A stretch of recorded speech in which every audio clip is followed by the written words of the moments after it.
नमस्कार दोस्तों, स्वागत है आप सभी का हमारे यूट्यूब चैनल पर।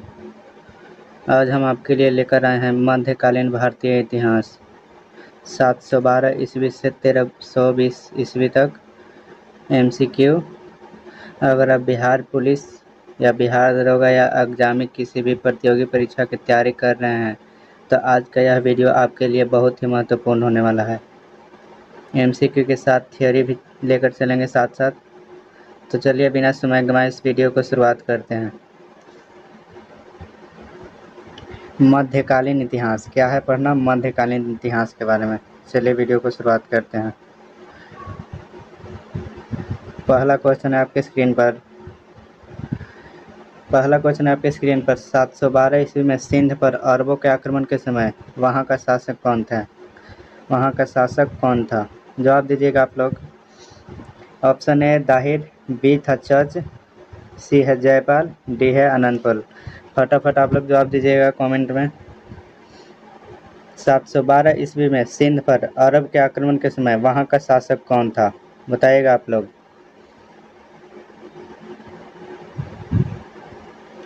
वहां का शासक कौन था? 712 ईस्वी में सिंध पर अरब के आक्रमण के समय वहां का शासक कौन था? वहां का शासक था दोस्तों राजा दाहिर। कौन था? राजा दाहिर। ऑप्शन नंबर ए सही जवाब हो जाएगा। देखिएगा दोस्तों, 712 ईस्वी में मोहम्मद बिन कासिम के नेतृत्व में, किसके नेतृत्व में? मोहम्मद बिन कासिम के नेतृत्व में अरबों ने सिंध पर आक्रमण किया था। अरबों पर आक्रमण किसके समय में किया था? मोहम्मद बिन कासिम के समय में अरबों ने किस पर आक्रमण किया था? सिंध पर आक्रमण किया था। उस समय वहां का शासक कौन था? राजा दाहिर, जो कि किस वंश का था? चच वंश का था। चच राजवंश का शासक था। किस राजवंश का था? चच राजवंश का शासक था। चच राजवंश का शासक था।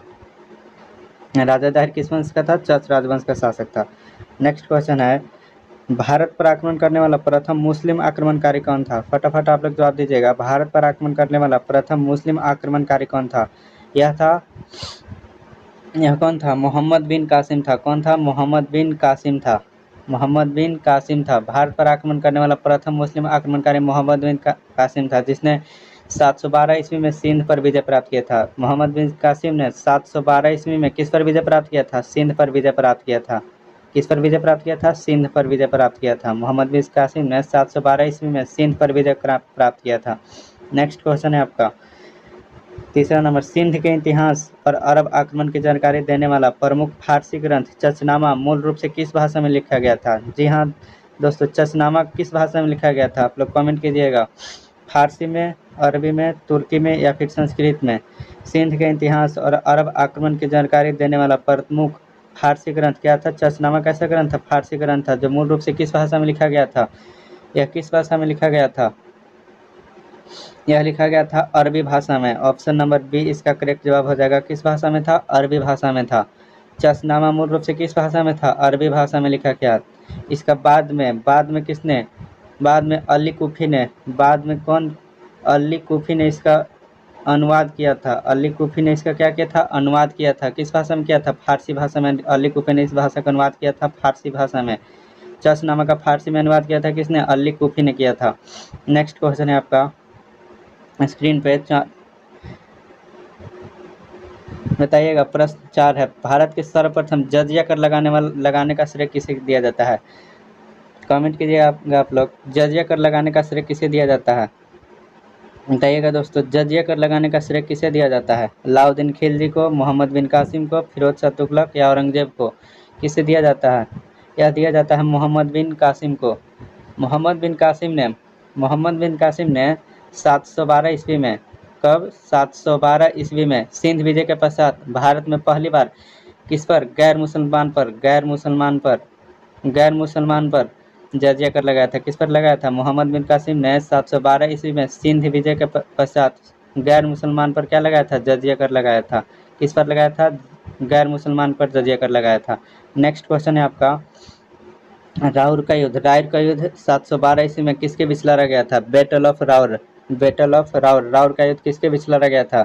यह लड़ा गया था मोहम्मद बिन कासिम और राजा दाहिर के बीच में लड़ा गया था। किसके बीच में लड़ा गया था? मोहम्मद बिन कासिम और राजा दाहिर के बीच में लड़ा गया था।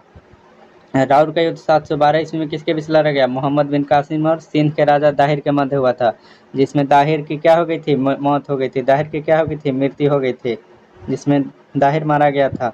राउर का युद्ध में कौन मारा गया था? राजा दाहिर की मृत्यु हो गई थी। नेक्स्ट क्वेश्चन है आपका, बताइएगा। 6 नंबर क्वेश्चन है, कन्नौज पर आधिपत्य स्थापित करने के लिए हुए त्रिपक्षीय संघर्ष में कौन से 3 राजवंश शामिल थे? फटाफट आप लोग कमेंट में जवाब दीजिएगा। कन्नौज पर आधिपत्य स्थापित करने के लिए हुए त्रिपक्षीय संघर्ष में कौन से 3 राजवंश शामिल हुए थे? कौन से राजवंश शामिल हुए थे? ये हुए थे गुर्जर, प्रतिहार, राष्ट्रकूट या पाल, या फिर चोल, चेर या पांड्या, मौर्य, गुप्त या वर्धन, या फिर परमार, चौहान या चंदेल। जवाब दीजिएगा आप लोग। त्रिपक्षीय संघर्ष में कौन से 3 राजवंश शामिल हुए थे? ये हुए थे गुर्जर, प्रतिहार, राष्ट्रकूट और पाल। कौन कौन हुए थे? गुर्जर, प्रतिहार, राष्ट्रकूट और पाल हुए थे। ये हुए थे 8वीं से 10वीं शताब्दी के दौरान। कब हुए थे? 8वीं से 10वीं शताब्दी के दौरान हुए थे। 8वीं 10वीं शताब्दी के दौरान हुए थे। कब हुए थे? 8वीं 10वीं शताब्दी के दौरान। भारत के प्रमुख केंद्र, उत्तर भारत के प्रमुख केंद्र क्या था? कन्नौज। कन्नौज पर नियंत्रण के लिए किसके नियंत्रण के लिए हुआ था? कन्नौज पर नियंत्रण के लिए गुर्जर, प्रतिहार, राष्ट्रकूट और पाल वंशों के बीच त्रिपक्षीय संघर्ष हुआ था। कन्नौज पर आधिपत्य स्थापित करने के लिए हुआ था। नेक्स्ट क्वेश्चन है आपका, त्रिपक्षीय संघर्ष में अंतिम रूप से किस राजवंश की विजय हुई थी? त्रिपक्षीय संघर्ष में बहुत ही महत्वपूर्ण फैक्ट यहाँ से है। त्रिपक्षीय संघर्ष में अंतिम रूप से किस राजवंश की विजय हुई थी? बताइएगा आप लोग। पाल वंश, राष्ट्रकूट वंश, या गुर्जर, प्रतिहार वंश, या फिर चोल वंश? फटाफट आप लोग कमेंट में इसका जवाब दीजिएगा। यह लगभग 2 शताब्दियों तक चले थे। त्रिपक्षीय संघर्ष कितना शताब्दी तक चला था? लगभग 2 शताब्दियों तक चले थे। संघर्ष का अंतिम परिणाम गुर्जर, प्रतिहार वंश के पक्ष में रहा था। किसके पक्ष में रहा था? गुर्जर, प्रतिहार वंश के पक्ष में रहा था। Option number C is the right answer हो जाएगा। इस संघर्ष में नागभट्ट द्वितीय तथा मिहिर भोज ने कन्नौज पर सुदृढ़ रूप से नियंत्रण किया था। किसने किया था? नागभट्ट द्वितीय और मिहिर भोज ने कन्नौज पर सुदृढ़ नियंत्रण स्थापित किया था। नेक्स्ट क्वेश्चन देखिएगा आप लोग, गुर्जर प्रतिहार वंश का सबसे शक्तिशाली और महानतम शासक कौन था? बहुत ही बढ़िया प्रश्न है। गुर्जर प्रतिहार वंश का सबसे शक्तिशाली और महानतम शासक कौन था? यह था कौन था? गुर्जर प्रतिहार वंश का सबसे शक्तिशाली शासक मिहिर भोज। मिहिर भोज था। मिहिर भोज 836 से मिहिर भोज 836 से कब तक? 885 ईस्वी तक।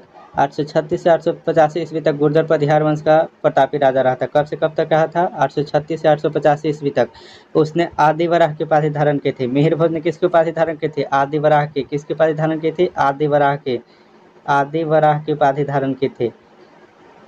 गुर्जर प्रतिहार वंश का सबसे शक्तिशाली और महानतम शासक था मिहिर भोज। मिहिर भोज ने कब से कब तक शासन किया था? 836 से 885 ईस्वी तक। मिहिर भोज कौन सी उपाधि धारण किया था? आदि वराह की उपाधि धारण किया था मिहिर भोज। नेक्स्ट क्वेश्चन देखिएगा, आपके स्क्रीन पर 9वां प्रश्न है, मशहूर अरबी यात्री अल मसूदी किसके शासनकाल में प्रतिहार राज्य की यात्रा पर आया था? बताइएगा। अरबी यात्री अल मसूदी किसके शासनकाल में प्रतिहार राज्य की यात्रा पर आया था? मिहिर भोज के, महिपाल, नागभट्ट द्वितीय, या फिर देवपाल? बताइएगा आप लोग कमेंट में इसका जवाब। मशहूर अरबी यात्री अल मसूदी किसके शासनकाल में प्रतिहार राज्य की यात्रा पर आया था? यह आया था महिपाल प्रथम के। अल मसूदी 915 से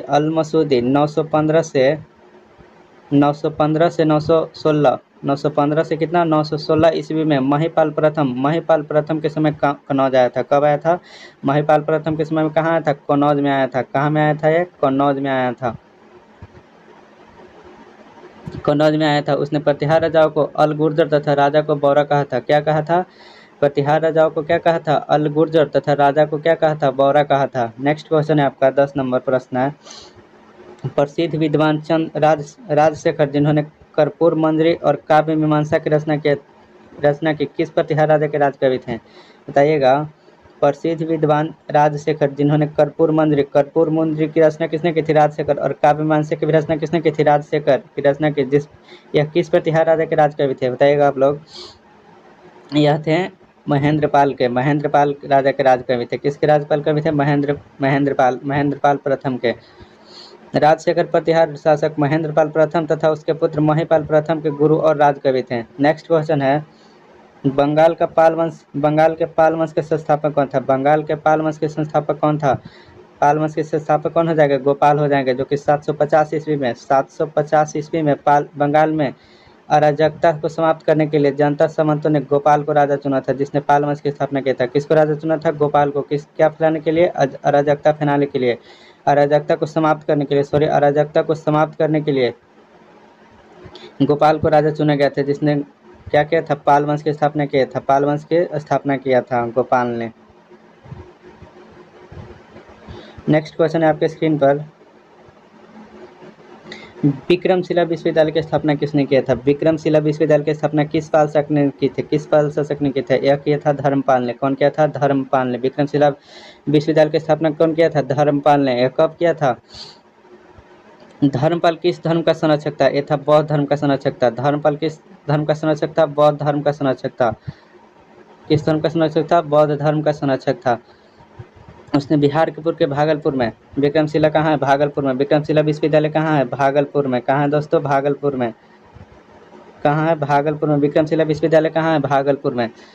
विश्वविद्यालय तथा सोमपुर महाविद्यालय की स्थापना किया था। धर्मपाल ने एक और सोनपुर महाविद्यालय की स्थापना किया था। क्या किया था? सोमपुर महाविद्यालय की स्थापना किया था। नेक्स्ट क्वेश्चन है आपके स्क्रीन पर,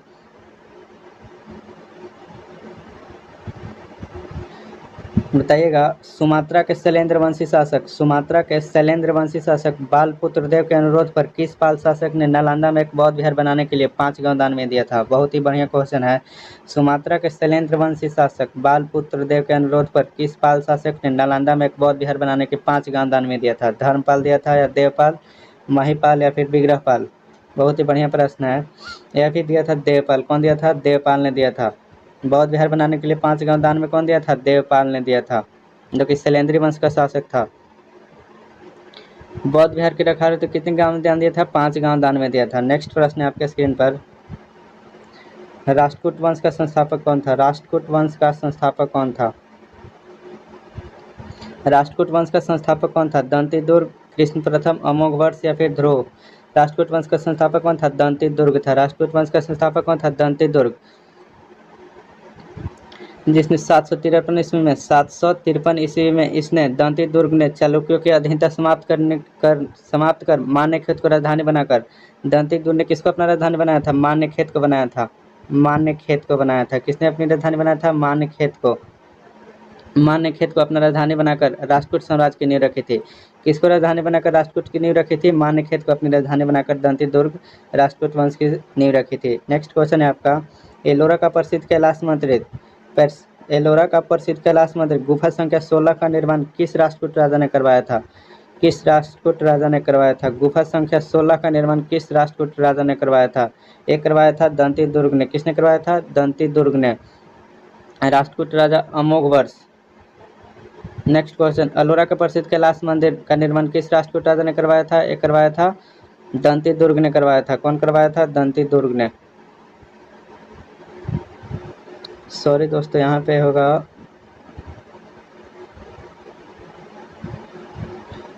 दंती दुर्ग नहीं होगा, यहाँ पे क्या होगा? कृष्ण प्रथम ने। एलोरा के प्रसिद्ध कैलाश मंदिर गुफा संख्या 16 का निर्माण किस राष्ट्रकूट राजा ने करवाया था? करवाया था कृष्ण प्रथम ने करवाया था। किसने करवाया था? कृष्ण प्रथम ने। एलोरा के 81वां कैलाश मंदिर का निर्माण राष्ट्रकूट नरेश कृष्ण प्रथम ने करवाया था, जो कि एक ही चट्टान को काट कर बनाया। कैलाश मंदिर एक ही चट्टान को काट कर बनाया गया है। एक ही चट्टान को काट बनकर बनाया गया कैलाश मंदिर। नेक्स्ट क्वेश्चन है आपका स्क्रीन पर, प्रसिद्ध कन्नड़ ग्रंथ कवि राजमार्ग की रचना किस राष्ट्रकूट राजा ने किया था? प्रसिद्ध कन्नड़ ग्रंथ कवि राजमार्ग की रचना किस राष्ट्रकूट राजा ने किया था? अमोघवर्ष प्रथम, कृष्ण तृतीय, ध्रुव धारावर्ष, या फिर गोविंद तृतीय? बताइएगा, कन्नड़ ग्रंथ कवि राजमार्ग की रचना किस राष्ट्रकूट ने किया था? कन्नड़ ग्रंथ कवि राजमार्ग की रचना किस राष्ट्रकूट राजा ने किया था? एक किया था अमोघवर्ष प्रथम ने। किसने? कौन किया था? अमोघवर्ष प्रथम। अमोघवर्ष प्रथम ने। अमोघवर्ष क्या था? स्वयं विद्वान था। स्वयं विद्वान था। उसने कन्नड़ भाषा के प्रथम काव्य ग्रंथ कवि राजमार्ग की रचना किया था। नेक्स्ट क्वेश्चन आपके स्क्रीन पर, मोहम्मद गजनी भारत पर कुल कितने बार आक्रमण किया था? बहुत ही वीवीआई क्वेश्चन है। मोहम्मद गजनी ने भारत पर कुल कितने बार आक्रमण किया था? 17 बार आक्रमण किया था। कितने बार किया था? 17 बार आक्रमण किया था। 17 बार आक्रमण किया था, जो कि कब से कब तक था? 1000 ईस्वी से लेकर 1027 ईस्वी तक किया था। कब से कब तक किया था? 1027 ईस्वी तक किया था। मोहम्मद गजनी की मृत्यु हो गई थी, कब हो गई थी? 1030 में। 1030 में मोहम्मद गजनी की मृत्यु हो गई थी बीमारी के कारण। नेक्स्ट प्रश्न है आपके सामने।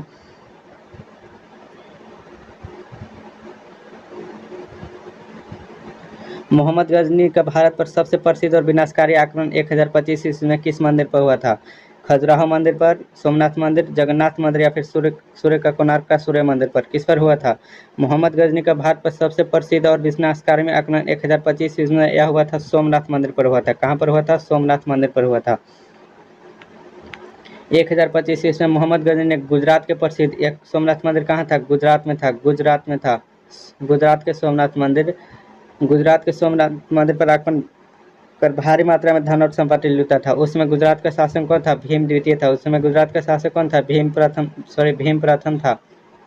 उस समय गुजरात का शासक कौन था? भीम प्रथम, जो कि सोलंकी चालुक्य वंश का था। भीम प्रथम किस वंश का था? सोलंकी या चालुक्य वंश कह सकते हैं।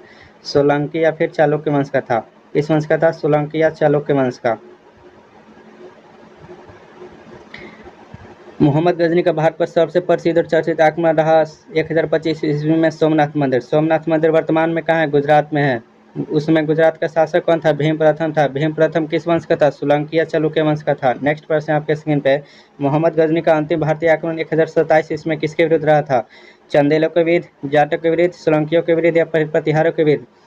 देखिएगा दोस्तों, यहाँ पे 1027 ईस्वी में यह था जाटों के विरुद्ध। यह किसके विरुद्ध था? जाटों के विरुद्ध था, जिन्होंने 1025 ईस्वी में जब गुजरात के प्रसिद्ध सोमनाथ मंदिर से यह धन लूट कर ले जा रहा था, तो उसी समय जाटों ने मोहम्मद गजनी पर आक्रमण करके मोहम्मद गजनी से कुछ धन संपत्ति लूट लिया था। किसने? जाटों ने लूट लिया था। इसी के विरोध में बदला लेने के लिए मोहम्मद गजनी ने अंतिम आक्रमण अपना लड़ा था जाटों के विरुद्ध, जो कि 1027 ईस्वी में था। 1027 ईस्वी में था और मोहम्मद गजनी का मृत्यु हो गया था 1030 ईस्वी में। मोहम्मद गाजनी का कुल आक्रमण कितना था? 17 बार भारत में आक्रमण किया था, जो कि 1000 से 1027 ईस्वी तक रहा। नेक्स्ट क्वेश्चन है आपका 20 नंबर प्रश्न है आपका। प्रसिद्ध ग्रंथ किताब उल हिंद और तहकीक हिंद के लेखक कौन था, जो मोहम्मद गजनी के साथ भारत आया था? बताइएगा। ऑप्शन ए फिरदौसी, अल-बरूनी या उतबी या बहाकी? बताइएगा दोस्तों। प्रसिद्ध ग्रंथ किताब उल हिंद या तहकीक हिंद का लेखक कौन था, जो मोहम्मद गजनी के साथ में भारत आया था? यह था अल-बरूनी। कौन था? अल-बरूनी था। कौन था यह? अल-बरूनी था। यह कौन था? अल-बरूनी था। नेक्स्ट क्वेश्चन है। फारसी भाषा का प्रसिद्ध महाकाव्य शाहनामा किसके द्वारा लिखा गया? शाहनामा किसके द्वारा लिखा गया? शाहनामा किसके द्वारा लिखा गया? यह लिखा गया फिरदौसी के द्वारा। शाहनामा के रचयिता कौन है? फिरदौसी। शाहनामा के रचयिता कौन है? फिरदौसी थे, जिन्होंने पूर्व का मोहर भी कहा जाता है। फिरदौसी को क्या कहा जाता है? पूर्व का मोहर कहा जाता है। पूर्व का मोहर कहा जाता है। क्या कहा जाता है? पूर्व का मोहर। पूर्व का मोहर कहा जाता है। फिरदौसी को क्या कहा जाता है? पूर्व का मोहर। वह मोहम्मद गजनी के दरबार के संबंधित है। मोहम्मद गजनी के दरबार के संबंधित थे। नेक्स्ट क्वेश्चन आपके स्क्रीन पे। सुल्तान की उपाधि धारण करने वाला इतिहास का पहला शासक कौन था? सुल्तान की उपाधि धारण करने वाला, बहुत ही महत्वपूर्ण क्वेश्चन है। सुल्तान की उपाधि धारण करने वाला प्रथम इतिहास का पहला शासक कौन था? मोहम्मद बिन कासिम, मोहम्मद गौरी, मोहम्मद गजनी या इल्तुतमिश? सुल्तान की उपाधि धारण करने वाला इतिहास का पहला शासक था मोहम्मद गजनी था। सुल्तान के उपाधि धारण करने वाला इतिहास का पहला शासक कौन था? मोहम्मद गजनी था। कौन था दोस्तों? मोहम्मद गजनी था, जिसने बगदाद के अब्बासी खलीफा से स्वीकृति लेकर आधिकारिक रूप से सुल्तान की उपाधि धारण किया था। यह किससे स्वीकृति लेकर सुल्तान की उपाधि धारण किया था? बगदाद के अब्बासी खलीफा से। किससे? अब्बासी खलीफा से। अब्बासी खलीफा, अब्बासी खलीफा से स्वीकृति लेकर सुल्तान की उपाधि धारित किया। अब्बासिक खलीफा, अब्बासी खलीफा से। नेक्स्ट क्वेश्चन है आपके स्क्रीन पर। 1001 ईस्वी में मोहम्मद गजनी ने पराजित होने के बाद अपमान से गलानी महसूस कर आत्मदाह करने वाला हिंदू शाही राजा कौन था? 1001 ईस्वी में सर्वप्रथम मोहम्मद गजनी से पराजित होने के बाद अपमान से ग्लानि महसूस कर आत्मदाह करने वाला हिंदू शाही राजा कौन था? हिंदू शाही राजा कौन था? यह था कौन था? यह था जयपाल। कौन था? जयपाल था। 1001 ईस्वी में पेशावर के पास युद्ध में मोहम्मद गजनी द्वारा पराजित होने के बाद जयपाल ने अपमान से दुखी होकर आत्मदाह कर लिया था। क्या कर लिया था? यानी आत्महत्या कर लिया था। क्या कर लिया था? आत्महत्या कर लिया था। नेक्स्ट क्वेश्चन है आपका तंजौर के प्रसिद्ध बृहदेश्वर मंदिर, तंजौर के प्रसिद्ध बृहदेश्वर मंदिर जिसको राजराजेश्वर मंदिर भी कहा जाता है का निर्माण किस चोल शासक ने करवाया था? यह करवाया था राजराज प्रथम ने। कौन करवाया था? राजराज प्रथम ने करवाया था। राजराज प्रथम का कार्यकाल था 1014 से कब तक? 1014 से 1044 तक था। राजराज प्रथम ने उत्तर भारत के पाल शासक महिपाल को पराजित कर गंगा अभियान की सफलता पर गंगेकोट चोल की उपाधि धारण किया था। राजराज प्रथम ने कौन से उपाधि धारण किया था? गंगेकोट चोलपुरम का गंगेकोंड चोलपुरम की उपाधि धारण किया था। क्या किया था? चोलपुरम की उपाधि धारण किया था। गंगेकोट चोलपुरम की उपाधि धारण कर किसने किया था? राजराज प्रथम ने। किसने किया था? राजराज प्रथम ने किया था। तथा नई राजधानी गंगेचोलपुरम बसाई थी। क्या बसाई थी? गंगेकोट चोलपुरम नामक अपनी राजधानी बसाई थी। नेक्स्ट क्वेश्चन है आपका, गंगेकोट चोलपुरम नगर की स्थापना और गंगेकोट चोल की उपाधि किस चोल सम्राट ने धारण किया था? एक किया था राजराज प्रथम ने। किसने? राजराज प्रथम ने। नेक्स्ट क्वेश्चन है आपके स्क्रीन पर, चोल साम्राज्य की सबसे अनूठी और विशिष्ट विशेषता क्या थी? चोल साम्राज्य की सबसे अनूठी और विशिष्ट विशेषता क्या थी? यह थी स्वायत्त ग्रामीण से स्थानीय शासन। क्या था? स्वायत्त ग्रामीण और स्थानीय स्वशासन था। चोल प्रशासन की सबसे प्रमुख विशेषता उसका उन्नत और स्वायत्त स्थानीय स्वशासन था, जिसकी जानकारी उत्तर मेरुर अभिलेख में मिलती है। किसमें मिलती है? उत्तर किसमें मिलती है दोस्तों? उत्तर मेरुर अभिलेख में मिलती है। किसमें मिलती है? उत्तर मेरुर अभिलेख में मिलती है। उत्तर मेरुर अभिलेख में मिलती है। नेक्स्ट क्वेश्चन है आपका, मध्यकालीन कश्मीर के इतिहास पर आधारित ऐतिहासिक ग्रंथ राजतरंगिणी की रचना किसने किया था? राजतरंगिणी की रचना किसने किया था? कल्हण ने किया था। ऑप्शन नंबर 20 का राइट जवाब होगा। राजतरंगिणी की रचना किसने किया था? कल्हण ने किया था। कल्हण ने कब किया था? 12वीं शताब्दी के दौरान में किया था। 12वीं शताब्दी के दौरान में किया था। 1148 से 49 ईस्वी में राजतरंगिणी की रचना की थी, जिसने भारत का पहला प्रमाणित ऐतिहासिक ग्रंथ माना जाता है। राजतरंगिणी क्या माना जाता है? भारत का पहला ऐतिहासिक ग्रंथ माना जाता है। नेक्स्ट क्वेश्चन है आपका, खजुराहो के प्रसिद्ध मंदिर जैसे कंदेरिया महादेव मंदिर का निर्माण किस राजवंश के राजाओं ने करवाया था? खजुराहो का प्रसिद्ध मंदिर जिसको कंदारिया महादेव मंदिर भी कहा जाता है का निर्माण किस राजवंश के राजाओं ने करवाया था? यह करवाया था चंदेल वंश के राजाओं ने। किसने करवाया था? चंदेल वंश के राजाओं ने करवाया था।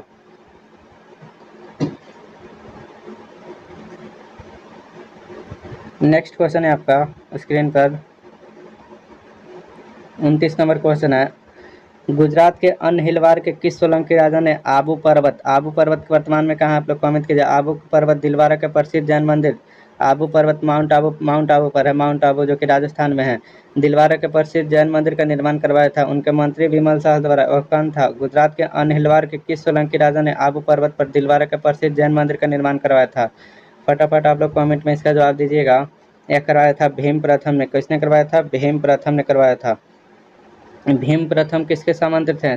किसके समान थे? विमल शाह। आबू पर्वत पर संगमरमर का भव्य विमल वसी जैन मंदिर बनवाया गया, जो कि दिलवारा का जैन मंदिर कहाँ बनवाया? माउंट आबू पर्वत पर ही दिलवारा का जैन मंदिर बनवाया गया। नेक्स्ट क्वेश्चन है, प्रसिद्ध ग्रंथ पृथ्वीराज रासो के रचनाकार कौन थे? पृथ्वीराज रासो के रचनाकार कौन थे? चंद्रवरदायी है। पृथ्वीराज रासो के रचनाकार कौन थे? चंद्रवरदायी, जो कि पृथ्वीराज चौहान के तृतीय के मित्र। पृथ्वीराज चौहान तृतीय के क्या थे? मित्र और दरबारी कवि थे। चंद्रवरदायी जो थे वह पृथ्वीराज तृतीय के क्या थे? मित्र और दरबारी कवि थे। पृथ्वीराज रासो के लेखक कौन है? चंद्रवरदायी थे। वहीं पृथ्वीराज विजय की रचना जानक ने की थी। पृथ्वीराज विजय एक रचना है। पृथ्वीराज विजय नामक एक रचना है, जिसकी रचना किसने किया था? राजनायक ने किया है। किसने किया है? जयनायक ने किया है। नेक्स्ट क्वेश्चन है आपका स्क्रीन पर, मोहम्मद गौरी की भारत पर प्रथम पराजय 1178 ईस्वी में किस शासक के हाथों हुई थी? मोहम्मद गौरी की भारत में प्रथम पराजय 1178 ईस्वी में किस शासक के हाथों हुई थी? यह हुआ था गुजरात के भीम द्वितीय के हाथों हुआ था। किसके हाथों हुई थी? गुजरात के भीम द्वितीय। मोहम्मद गौरी का प्रथम युद्ध कब था दोस्तों? 1175 ईस्वी में था। कब था? 1175 ईस्वी में गुजरात के मुल्तान के विरुद्ध हुआ था। मुल्तान के विरुद्ध हुआ था। और गुजरात का यह